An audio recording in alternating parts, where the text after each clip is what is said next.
Good morning बच्चों, welcome to all of you in the LRT educational channel.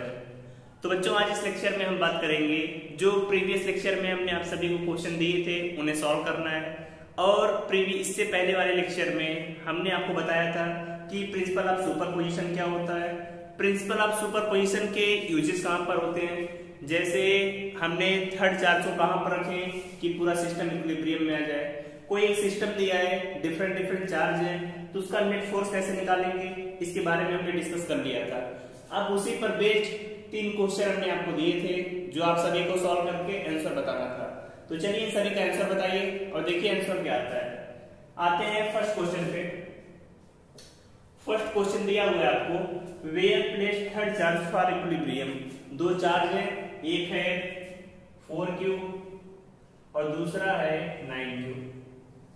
पहला है 4q, दूसरा 9q। अब पूछ रहा है तीसरे चार्ज को कहां पर रखें कि पूरा सिस्टम इक्विलिब्रियम में आ जाए। तो हमने आप सभी को पॉइंट बताया था कि अगर दोनों चार्ज प्लस में है तो तीसरा चार्ज उनके बीच में रखा जाना चाहिए और छोटे वाले चार्ज के पास में होना चाहिए, तभी तो सिस्टम इक्विलिब्रियम में आएगा। अब सपोज किया छोटा वाला चार्ज प्लस q 4q है, इससे x डिस्टेंस पर कोई हमने चार्ज q रखा, तो टोटल डिस्टेंस हमने आपको l बताया था, तो ये डिस्टेंस कितनी हो जाएगी, l माइनस x के इक्वल हो जाएगी। अब आपको इस चार्ज से इसकी डिस्टेंस पता है, इस चार्ज से इस पॉइंट की डिस्टेंस पता है। इक्विलिब्रियम के लिए दोनों फोर्स इक्वल एंड अपोजिट होना चाहिए, तो प्लस 4q से फोर्स F1 लगा, प्लस 9q से फोर्स F2, दोनों बराबर होंगे तभी तो सिस्टम इक्विलिब्रियम में आएगा। अब ये का फार्मूला क्या होता है, k 4q into q, distance कितनी x, तो आ जाएगा x का स्क्वायर। सही है। फिर k, अब यहाँ पर चार्ज कितना है 9q, यहाँ पे q, टोटल डिस्टेंस कितनी है l माइनस x का स्क्वायर।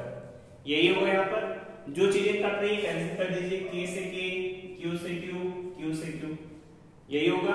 फिर इसे इधर लेकर आइए, l minus x by x का होल स्क्वायर इक्वल टू 9/4। सही है बच्चों। फिर क्या करेंगे, दोनों साइड का स्क्वायर रूट लेंगे, l minus x by x equal to 3/2 आएगा। यहां तक किया होगा सभी ने। फिर क्रॉस मल्टीप्लाई करिए, 2l minus 2x equal to 3x, यही होगा।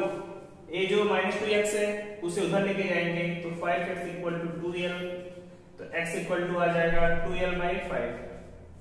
मतलब छोटे वाले चार्ज से 2l/5 डिस्टेंस पर कोई चार्ज को रखें तो उस कंडीशन में पूरा सिस्टम इक्विलिब्रियम की अवस्था में होगा या इक्विलिब्रियम की पोजीशन में होगा। तो इसे नोट करिए बच्चों। और सेकंड क्वेश्चन का आंसर आप सभी बताइए कितना आएगा। तो चलिए देखते हैं सेकंड क्वेश्चन को कि सेकंड क्वेश्चन को सॉल्व कैसे करेंगे। सेकंड क्वेश्चन दिया है, एक चार्ज 4q है, दूसरा -9q है। अब कहा जा रहा है तीसरे चार्ज को कहां पर रखें कि पूरा सिस्टम इक्विलिब्रियम में आ जाए। तो आप सभी ने सॉल्व किया होगा। चलिए चेक करते हैं कि आपका आंसर सही है कि नहीं है। यहाँ पे चार्ज 4q है, यहाँ पर -9q।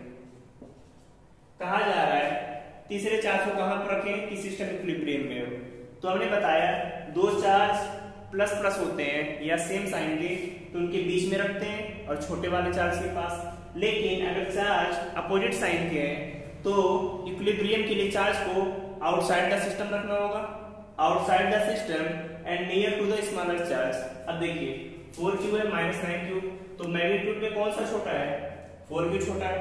मतलब छोटे वाले चार्ज से किसी डिस्टेंस पे चार्ज को रख दिया। अब अगर इनके बीच की डिस्टेंस l थी तो यहां से डिस्टेंस तो इसकी x होगी, ये डिस्टेंस होगी। तो इस चार्ज -9q से q की डिस्टेंस कितनी हो जाएगी, l प्लस x।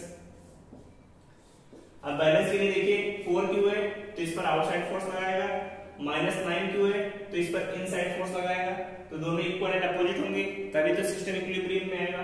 अब देखिए क्या करेंगे, दोनों के फोर्सेस को बराबर कर दिया, यही होगा। अब क्या करेंगे, F1 की वैल्यू कितनी आएगी, k 4q से निकाल रहे हैं तो 4q into q by x square, distance तो x है, F2 की वैल्यू कितनी आएगी कि 9q।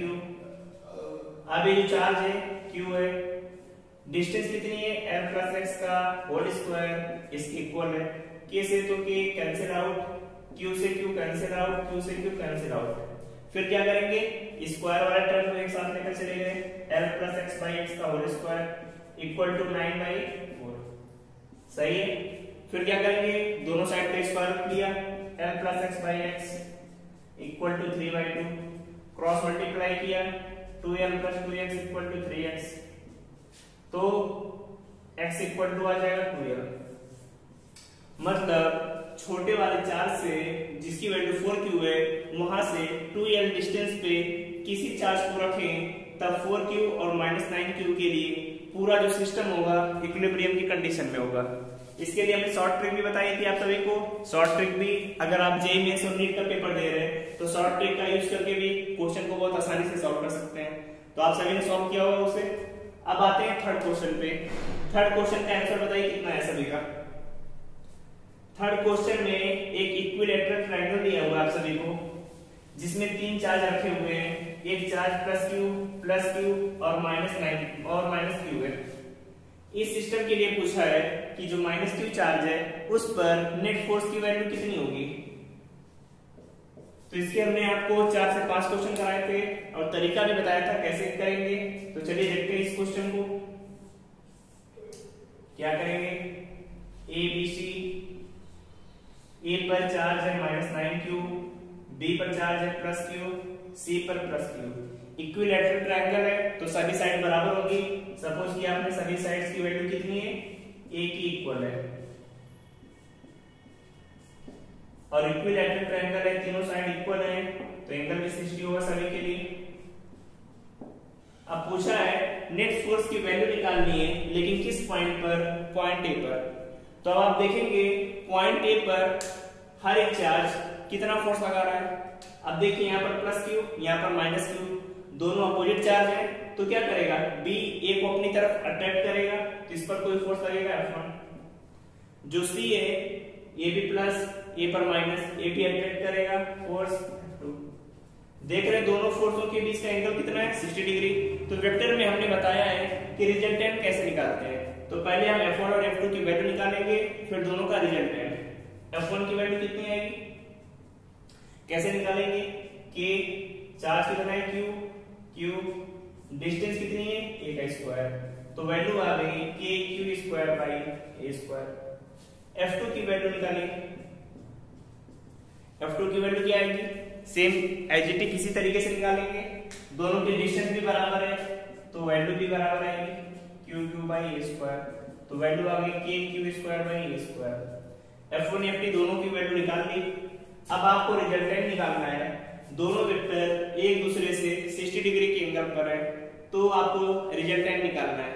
तो क्या आएगा, F नेट की value √F1² plus F2² 2F1 F2 cos 60। अब देखिए F1 का स्क्वायर का मतलब kq²/a² का होल स्क्वायर, F2 का मतलब kq²/a² का square 2kq²/a² kq²/a² into cos 60।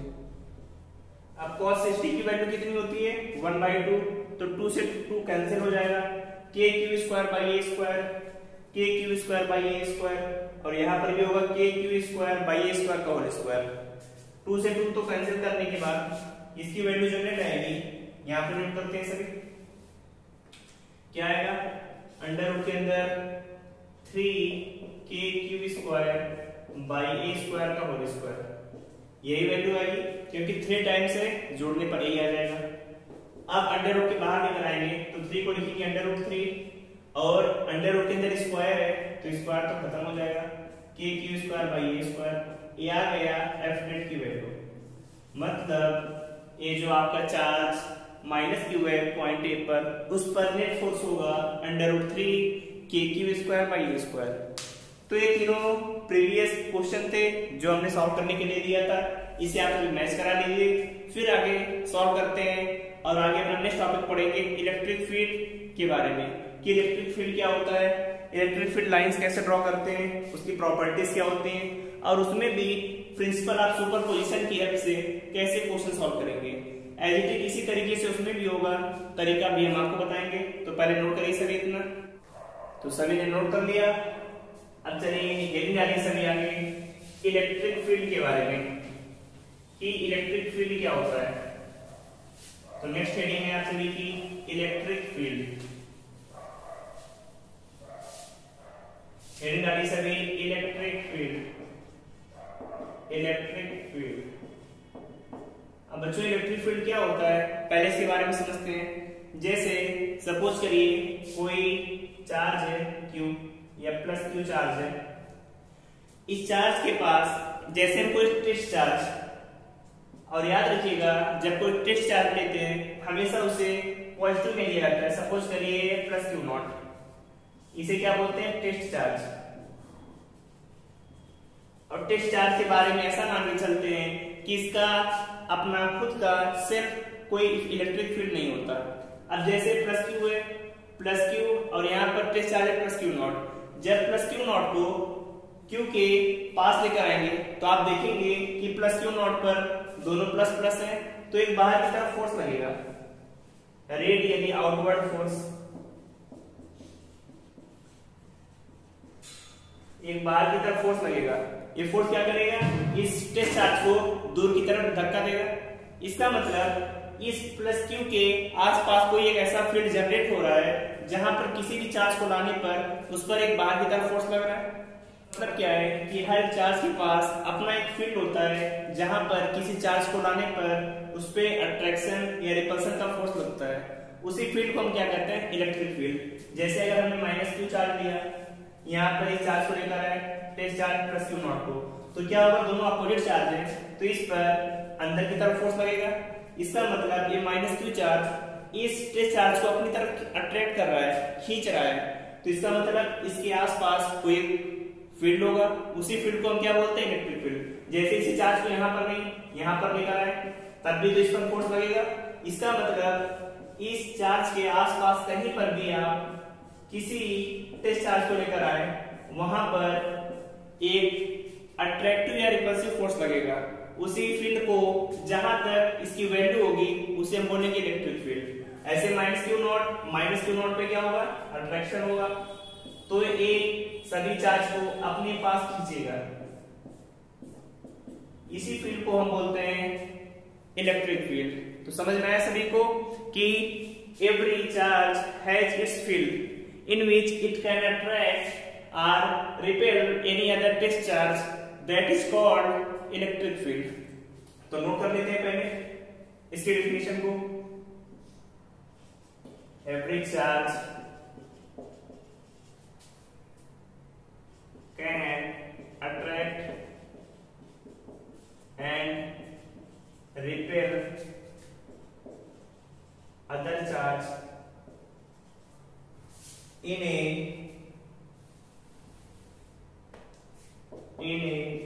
region, that region is called electric field। ये डिफिनेशन याद रखिएगा, जब बाद में इसकी हम डिटेल में इसकी प्रॉपर्टीज के बारे में पढ़ेंगे तो चार्ज कैसे अंदर की तरफ आ रहा है, कैसे अट्रैक्शन हो रहा है, इन सभी की डायरेक्शन निकालना, इन सभी पे कितना फोर्स लग रहा है, इन सभी के बारे में डिटेल में पढ़ेंगे। अभी आपको पढ़ना था कि हर चार्ज के पास खुद का एक फील्ड होता है, उसी फील्ड को हम बोलते हैं इलेक्ट्रिक फील्ड। अब आते हैं इसकी इंटेंसिटी निकालने के बारे में कि इसकी इंटेंसिटी हम कैसे निकालेंगे। तो हेडिंग डालिए सभी इंटेंसिटी ऑफ इलेक्ट्रिक फील्ड, कि कोई भी इलेक्ट्रिक फील्ड है उसकी इंटेंसिटी कितनी होगी इसके बारे में डिस्कस करते हैं। Intensity of electric field.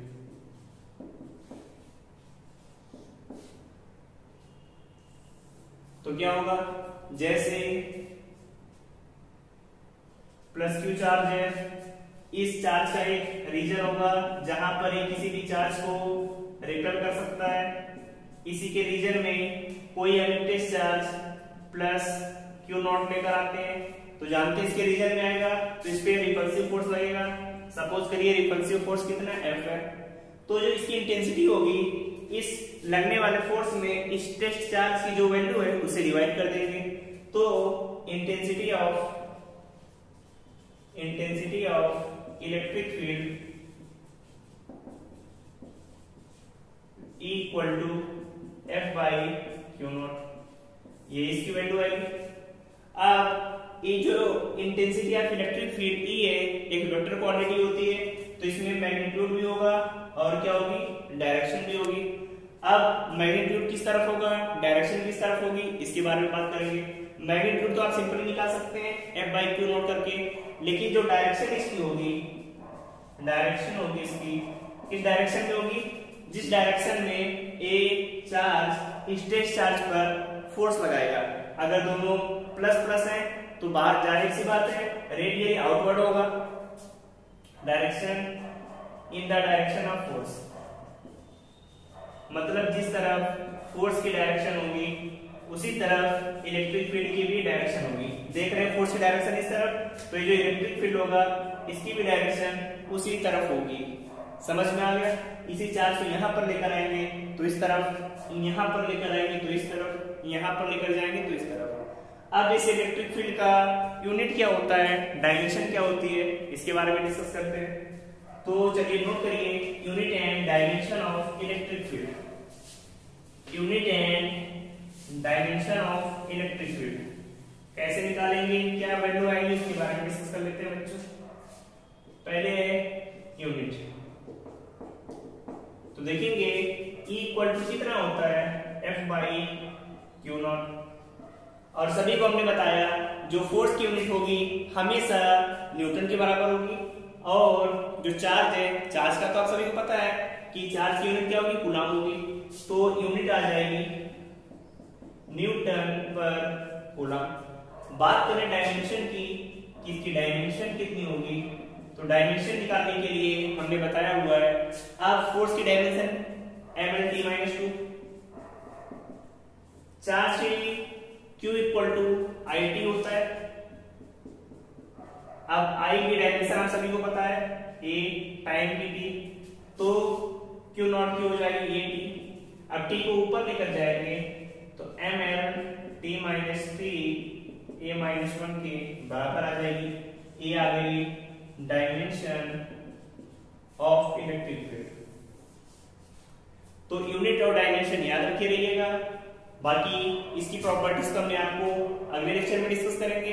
अब आते हैं कि ये तो टेस्ट चार्ज के लिए था। अगर एक सिस्टम दिया हुआ है तो सिस्टम पर इलेक्ट्रिक फील्ड की वैल्यू कैसे निकालेंगे, तो पहले सभी से नोट करिए फिर आगे। तो बच्चों हेडिंग ऐसे भी डालिए intensity of electric field due to a point charge, कि एक पॉइंट चार्ज कितना फोर्स लगाएगा, इलेक्ट्रिक फील्ड कितनी होगी, तो उसके बारे में पहले देखते हैं। अब इलेक्ट्रिक फील्ड निकालना हमने आपको बता दिया कि कोई टेस्ट चार्ज है तो उस पे F बाई क्यू नॉट का लगता है। जैसे कोई चार्ज है Q है, इससे r डिस्टेंस पर कोई एक टेस्ट चार्ज है Q नॉट। तो अभी हमने आपको बताया इलेक्ट्रिक फील्ड कैसे निकालेंगे, E equal to F by q naught के बराबर। अब ये वाला चार्ज इस पर कुछ फोर्स अप्लाई करेगा, दोनों प्लस प्लस हैं, तो सपोज करिए फोर्स F था। F की वैल्यू निकालना कूलॉम के लॉ से हमने पहले बता दिया, क्या आता है K Q not by R का स्क्वायर। कोई प्रॉब्लम इसमें नहीं है। अब इस चार्ज Q नॉट से हम डिवाइड भी करेंगे इसमें, तो Q नॉट से Q कैंसिल हो जाएगा, तो E की वैल्यू आ जाएगी K Q by R square. तो बहुत आसानी से आप निकाल सकते हैं। यहां से आप देख रहे हैं जो इलेक्ट्रिक फील्ड है E ये किसके प्रोपोर्शनल में है, R स्क्वायर के इनवर्सली प्रोपोर्शनल है। इसका मतलब जैसे डिस्टेंस का मान ज्यादा होगा E का मान धीरे धीरे कम होता चला जाएगा, वो भी स्क्वायर के इनवर्स में है।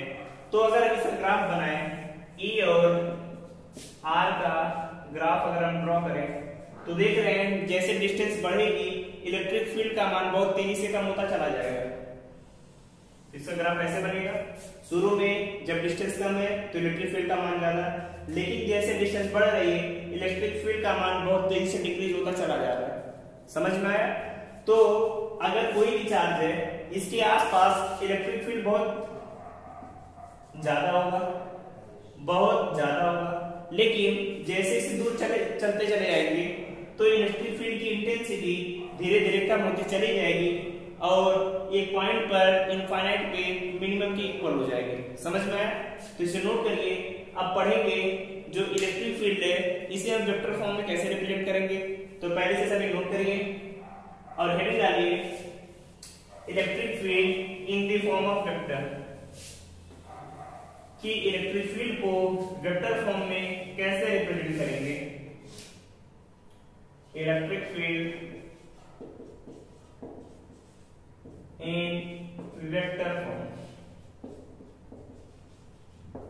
तो चलिए इसे देखते हैं कि इसे वेक्टर फॉर्म में कैसे रिप्रेजेंट करेंगे। तो जैसे अभी हमने पढ़ा कोई चार्ज है प्लस क्यू, इससे r डिस्टेंस पे test charge plus q naught है। तो अब इसे हमें वेक्टर फॉर्म में लिखना है। तो वेक्टर फॉर्म के लिए हमने बताया था कि वेक्टर फॉर्म की डायरेक्शन कैसे बताते हैं। तो उसके डायरेक्शन पता करने के लिए हमें यूनिट वेक्टर का यूज करते हैं। जैसे हम e की वैल्यू निकालें, वैल्यू कितनी आएगी f बाई क्यू नॉट।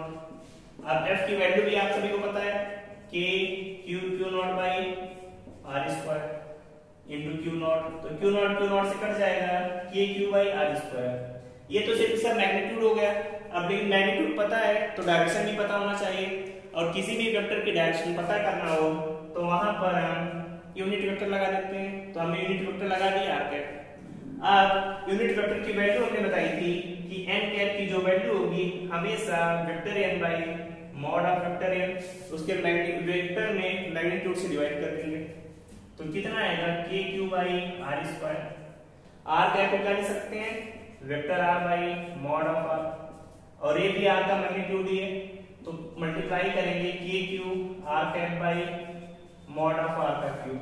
तो वेक्टर फॉर्म में आ जाएगा E equal to k q vector r by mod of r का होल क्यूब। समझ में आ गया? ये तो आ गया electric field in the form of vector. समझ में आया? अब हम इसी इलेक्ट्रिक फील्ड को एक सिस्टम ऑफ चार्जेस के लिए निकालेंगे। जैसे हमने प्रिंसिपल ऑफ सुपरपोजिशन पढ़ा था, एज इट इज उसी तरीके से आप सभी को निकालना है। तो हेडिंग डालिए electric field for a system of charges. मतलब जो नंबर ऑफ चार्ज होंगे 2 से ज्यादा होंगे तब आजा क्या क्या सिस्टम क्रिएट होगा। तो हेडिंग डालिए इलेक्ट्रिक फील्ड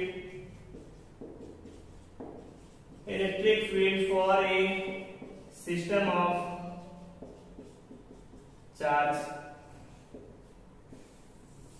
इसके बारे में देखते हैं बच्चों। Field for a system of charge आएगा, इसकी वैल्यू कैसे निकालेंगे।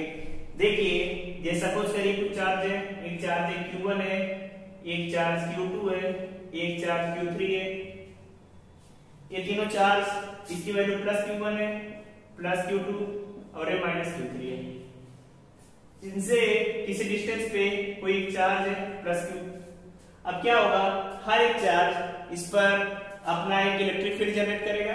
तो प्लस Q1 Q, तो आप सभी को पता है दोनों अगर सेम टाइप के चार्ज है तो इनमें जो इलेक्ट्रिक फील्ड होगा आउटसाइड आउटवर्ड होगा, रेडियली आउटवर्ड कह सकते हैं।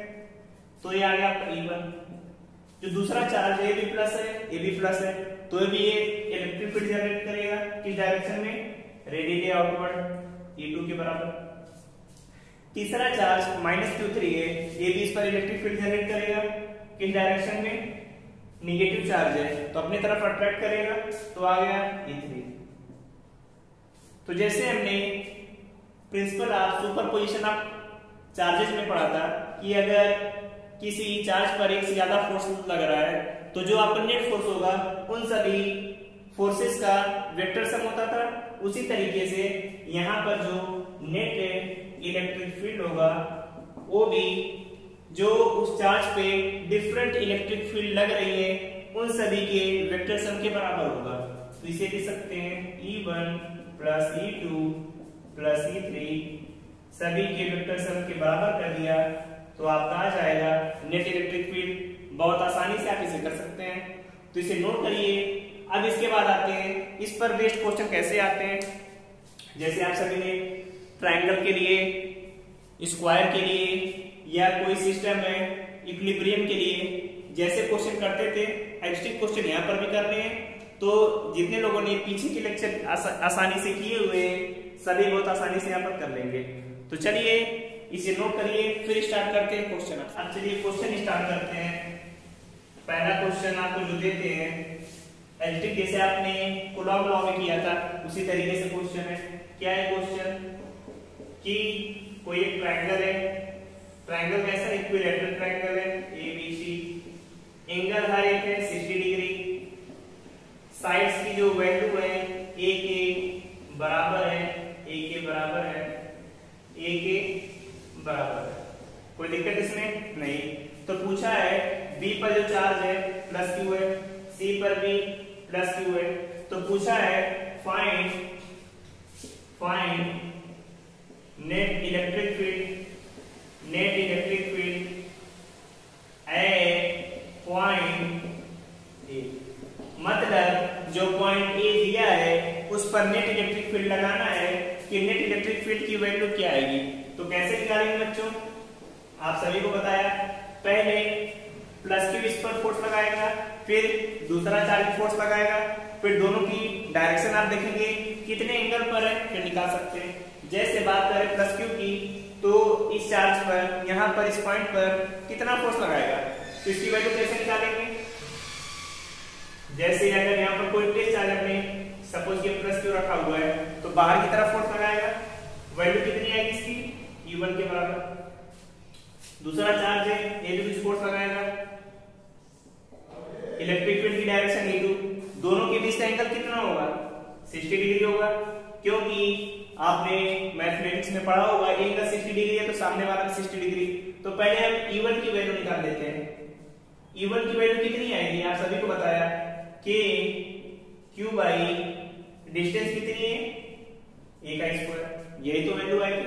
इसी तरीके से E2 की वैल्यू कितनी आ जाएगी KQ बाई A स्क्वायर, क्योंकि फार्मूला तो वही है KQ बाई R स्क्वायर वहां पर होता था, यहाँ पर डिस्टेंस है तो A के बराबर।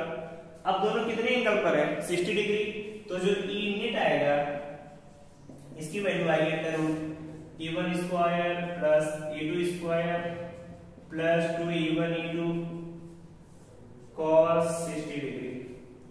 अब E1 का स्क्वायर मतलब इसका square KQ by A square का whole square plus KQ by A square का होल स्क्वायर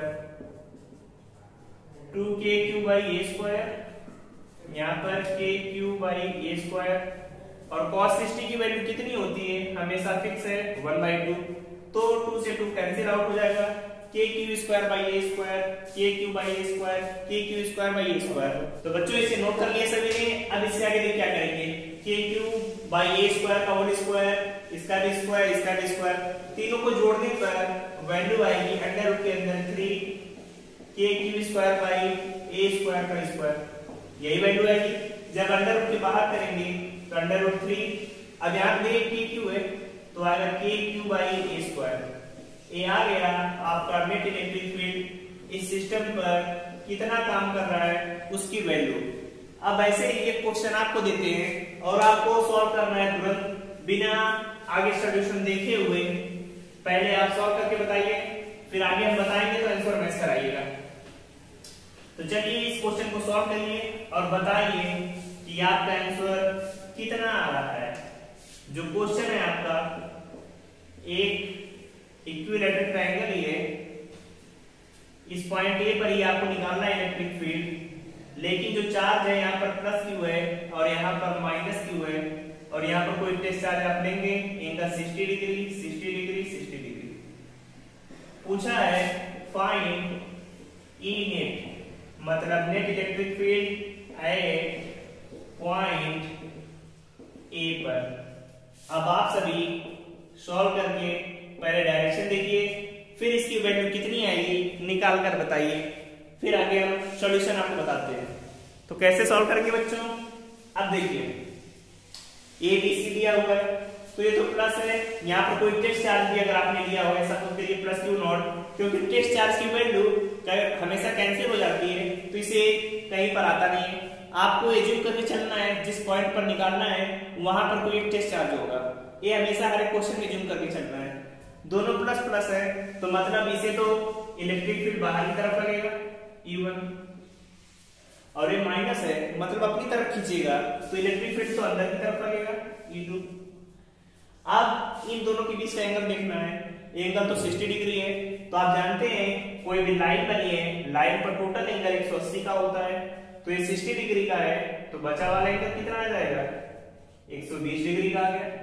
अब एंगल आपको पता है, E1 भी पता है, E2 भी पता है, 120 डिग्री भी पता है, तो E नेट तो निकाल सकते हैं। कैसे निकालेंगे, पहले E1 की वैल्यू K, अब ये चार्ज है Q, डिस्टेंस वही आपकी A के बराबर तो A स्क्वायर आएगा। फिर ऐसे E2 निकालेंगे, E2 की value KQ by A square. अब आपको प्लस माइनस नहीं देखना है यहाँ पर, क्योंकि डायरेक्शन तो हमने पहले ही यहाँ पर लिख दिया है कि E1 की डायरेक्शन क्या होगी, E2 की डायरेक्शन। अब निकालना है E नेट, दोनों के बीच का एंगल भी पता है 120 डिग्री। तो हमने वेक्टर में आपको इसका फार्मूला बताया था, अगर दो वेक्टर 120 डिग्री एंगल पर है तो उसका जो रिजल्टेंट आएगा उन वेक्टर के बराबर ही आता है। चेक कर सकते हैं, सॉल्व करके देख लेते हैं। यहाँ पे E1 square plus E2 square 2E1 E2 cos 120 degree. अब E1 की वैल्यू कितनी है, KQ बाई A स्क्वायर का square, KQ by A square का square 2KQ by A square KQ by A square. और cos 120 डिग्री की value आप सभी निकालेंगे तो वैल्यू आएगी -1/2। 2 से 2 कट गया, माइनस में आ जाएगा KQ square by A square, तो एक वैल्यू तो कट जाएगी। बचा कितना, अंडर रूट के अंदर KQ square by A square. Value निकालेंगे तो E नेट आ जाएगा KQ बाई A। जब अंडर रूट के बाहर आएगा यही तो आएगा। तो आप बहुत आसानी से इस टाइप के क्वेश्चन कर सकते हैं। अब ऐसे ही कुछ क्वेश्चन आप सभी को हम दे रहे हैं, आप सभी को नेक्स्ट लेक्चर में इन क्वेश्चन को सॉल्व करके आना है। तो आप सभी 3 क्वेश्चन दे रहे हैं, पहले क्वेश्चन को नोट करिए, फिर कमेंट बॉक्स में बताइएगा कि उसका आंसर कितना आ रहा है। फिर नेक्स्ट लेक्चर में हम पहले क्वेश्चन को डिस्कस करेंगे, फिर आगे स्टडी करेंगे। तो चलिए पहले क्वेश्चन देते हैं। अभी क्वेश्चन नोट करिए बच्चों, आपसे पहले एक क्वेश्चन आप सभी को सॉल्व करके बताने हैं, फिर नेक्स्ट लेक्चर में हम इसे डिस्कस करेंगे। अब क्वेश्चन क्या क्या है उसे देखिए। जो पहला क्वेश्चन है, एक आपका स्क्वायर दिया हुआ है, क्या है, स्क्वायर है। स्क्वायर पे चार्ज यहाँ पर A 4 पॉइंट ABCD। अब यहाँ पर चार्ज प्लस Q है, प्लस Q, और यहाँ पर प्लस Q, 3 चार्ज है। अब इन 3 चार्जों की वजह से आपको निकालना है find net electric field, find net electric field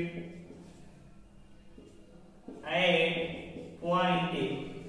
point A पर नेट इलेक्ट्रिक फील्ड निकालना है, तो सभी सॉल्व कर लेंगे। सेकंड क्वेश्चन है, ट्रायंगल ही आपको दिया है ABC, लेकिन जो चार्ज है यहाँ पर माइनस Q, यहाँ पर माइनस Q, और यहाँ पर भी इलेक्ट्रिक फील्ड E नेट निकालना है। किस पॉइंट पर, A पॉइंट पर। वही है 60 डिग्री है, साइड से है, सब चीजें वही है, ये 60 डिग्री। तो सभी सॉल्व कर लेंगे इसे। अब आते हैं थर्ड क्वेश्चन पे। थर्ड क्वेश्चन भी आपका एचडी किसी तरीके से जो हमने आपको इक्विलिब्रियम पोजीशन के लिए बताया था। थर्ड क्वेश्चन है, 2 चार्ज है यहाँ पर, एक है प्लस 4Q, एक प्लस 9Q। इनके बीच में नेट इलेक्ट्रिक फील्ड कहां पर 0 होगा ये आपको बताना है। एंड फोर्थ क्वेश्चन है कि एक चार्ज प्लस Q है, एक चार्ज माइनस Q है, इन दोनों के बीच में नेट इलेक्ट्रिक फील्ड किस पॉइंट पर 0 होगा, आपको उस पॉइंट को निकालना है। तो ये 4 क्वेश्चन आप सभी को सॉल्व करके कमेंट बॉक्स में बताना है। फिर नेक्स्ट लेक्चर में पहले इसका सॉल्यूशन देखेंगे, फिर आगे पढ़ेंगे कि इलेक्ट्रिक फील्ड लाइंस क्या होती हैं। तो बच्चों आप सभी चैनल को ज्यादा से ज्यादा लाइक करिए, शेयर करिए, सब्सक्राइब करिए और कोई भी डाउट हो तो पूछते रहिए। Thank you, all the best, bye bye.